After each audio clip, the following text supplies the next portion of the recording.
Hi there everyone, Moshiach. My name is Yossi Edry. There are many reasons Bitcoin is better or worse than the dollar bill. If you are an investor or businessman, you might have a variety of reasons to be pro or against Bitcoin versus the US dollar. But I am Yosef Edry, a Jew, a Chassid, a Mashiachist, and I want world peace. Therefore my reasons are based on ethics, morals, truth, and a spiritual point of view. In order to understand what is better about Bitcoin, we must first understand the nature of Bitcoin and the nature of the US dollar. The US dollar once held its value because it was based on gold. With time, that changed. Today, yes, you can buy gold with a US dollar, but that does not mean that the dollar itself is backed by gold at all. In fact, the only thing backing the US dollar is the US military killing machine. That means that anyone who wants to do oil or other big transactions in the world must use the American dollar. If not, well, they are killed, like what happened to Saddam Hussein and Gaddafi. Now, me personally, as a Jew, am very happy Saddam was killed. He was a threat to my brothers and sisters in the state of Israel, as he showed in the Gulf War. But that being said, was not the reason for the American intervention. So to summarize, the US dollar is forced into use with the power of the gun. The government demands money for taxes and other reasons, which in effect pushes the people to create some of that money, which the government hands out to those who slave to them for it. By spending their hours working all the time, the people create this currency. This eventually subliminally pushes the people to use it in transactions with one another, not only with the government. And the cycle is complete. The value of the money is now common understanding. The government regulates the give and take of citizens by demanding every transaction be documented with receipts and so on, which, if followed through, can later be analyzed by the same government to see if you owe them taxes and so on.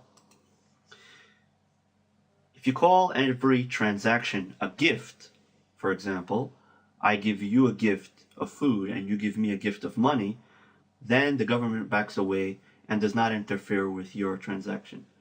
This is something that you can only do with friends and people that you trust. So the government sets out to make everyone live on the edge, always telling us that we are in danger and giving us a million reasons to be paranoid, so that we should not trust one another and need them to monitor our transactions and take some as a service fee.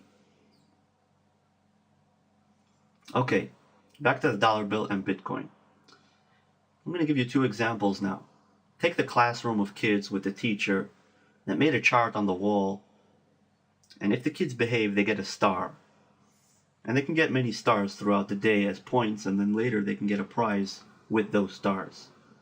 Or take a pirate, which captured an island and forced all the inhabitants to trade goods and services and labor in a paper he hands out to everyone and signs.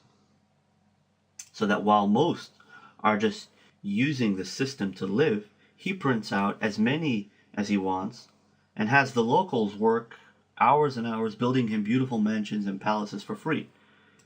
Now they hold the paper and think it is value, but he shells it out to fulfill his heart's desires, all the while keeping a strong grip on the food industry and the vital human resources so that they stay within his monetary system. Today, the pirates are the governments around the world, forcing their visitors or subjects to trade in the local government mafia worthless currency. They hope you never truly become independent. They hope you will always need to pay tax on your home, pay for electricity, which they provide and control, and pay for water that only they give you. They hope you never get your hands on big property or land. They want you to live on the second floor of an inner city ghetto. The second floor, so that you can't collect rainwater from the sky, because you have someone else on top of you living, and cannot plant food in the ground, because you have someone living underneath you. They want you in a studio apartment, not on a nice big piece of land, because if you had a big piece of land, you could set up a solar panel system that would give you free energy. You could set up a system that would give you gas for free for your stove. Imagine for a moment that you have a big piece of property that was not taxed in any way or had no monthly payment, and you had your house on it, where you collected rainwater and did not pay for water, where you grew vegetables and food in the back and raised some chickens and some goats and sheep, where you had a huge solar panel system that provided you the electricity you needed. In that situation, you would have time to teach your children and do what you like with your time, with your life. You would not need to worry about the end of the month. You would be happy with what you have. That is the life of a free man. I hope to see you free in the ultimate and complete redemption, spiritually and physically.